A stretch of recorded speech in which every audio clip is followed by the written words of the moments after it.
ಜೈ Anjaneya. Bigg Boss Kannada season 12 finale ಯಾರು win ಆಗ್ತಾರೆ? Mid week elimination ಆದಾಗಿಂದ ಇವಾಗಿನವರೆಗೂ ಯಾರ್ಯಾರಿಗೆ ಎಷ್ಟೆಷ್ಟು ವೋಟ್ ಬಂದಿದೆ ಅಂತ ನೋಡೋದಾದ್ರೆ 54 ಲ್ಯಾಕ್ ವೋಟ್ ಬಂದಿರೋ ಅಶ್ವಿನಿ ಗೌಡ 6th ಪ್ಲೇಸಲ್ಲಿದ್ದಾರೆ. 57 ಲ್ಯಾಕ್ ವೋಟ್ ಬಂದಿರೋ ಧನುಷ್ ಗೌಡ 5th ಪ್ಲೇಸಲ್ಲಿದ್ದಾರೆ. 58 ಲ್ಯಾಕ್ ವೋಟ್ ಬಂದಿರೋ ರಘು 4th ಪ್ಲೇಸಲ್ಲಿದ್ದಾರೆ. 74 ಲ್ಯಾಕ್ ವೋಟ್ ಬಂದಿರೋ ಕಾವ್ಯ ಶಿವ 3rd ಪ್ಲೇಸಲ್ಲಿದ್ದಾರೆ. 1,45 ಲ್ಯಾಕ್ ವೋಟ್ ಬಂದಿರೋ ರಕ್ಷಿತಾ ಶೆಟ್ಟಿ 2nd ಪ್ಲೇಸಲ್ಲಿದ್ದಾರೆ.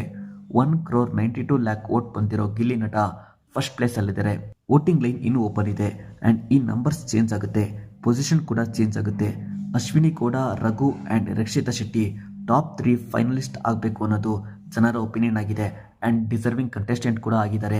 ಧನುಷ್ ಗೌಡ ಆ್ಯಂಡ್ ಕಾವ್ಯ ಶಿವ ಇಲ್ಲಿವರೆಗೂ ಬಂದಿರೋದೇ ಹೆಚ್ಚು. So 5th place and 6th place ಕೊಡಬೇಕು ಇವರಿಗೆ ಅನ್ನೋದು ಜನರ ಒಪಿನಿಯನ್ ಆಗಿದೆ. ಈ ಸಲ ರಿಸಲ್ಟ್ ಏನಾಗ್ಬೋದು ಅಂತ ನನ್ನ ಪ್ರೆಡಿಕ್ಷನ್ ಏನಪ್ಪಾ ಅಂದ್ರೆ, ಗಿಲ್ಲಿ ನಟನ ವಿನ್ನರ್ ಮಾಡಿಸ್ತಾರೆ, ರಕ್ಷಿತಾ ಶೆಟ್ಟಿನ ಫಸ್ಟ್ ರನ್ನರ್ ಅಪ್ ಮಾಡಿಸ್ತಾರೆ, 2nd runner up Ashwini Gowda ಆಗ್ತಾರೆ, 3rd ರನ್ನರ್ ಅಪ್ ರಘು ಆಗ್ತಾರೆ, 4th ರನ್ನರ್ ಅಪ್ ಧನುಷ್ ಗೌಡಗೆ ಸಿಗುತ್ತೆ ಆ್ಯಂಡ್ 5th ರನ್ನರ್ ಅಪ್ ಕಾವ್ಯ ಶಿವಗೆ ಸಿಗುತ್ತೆ.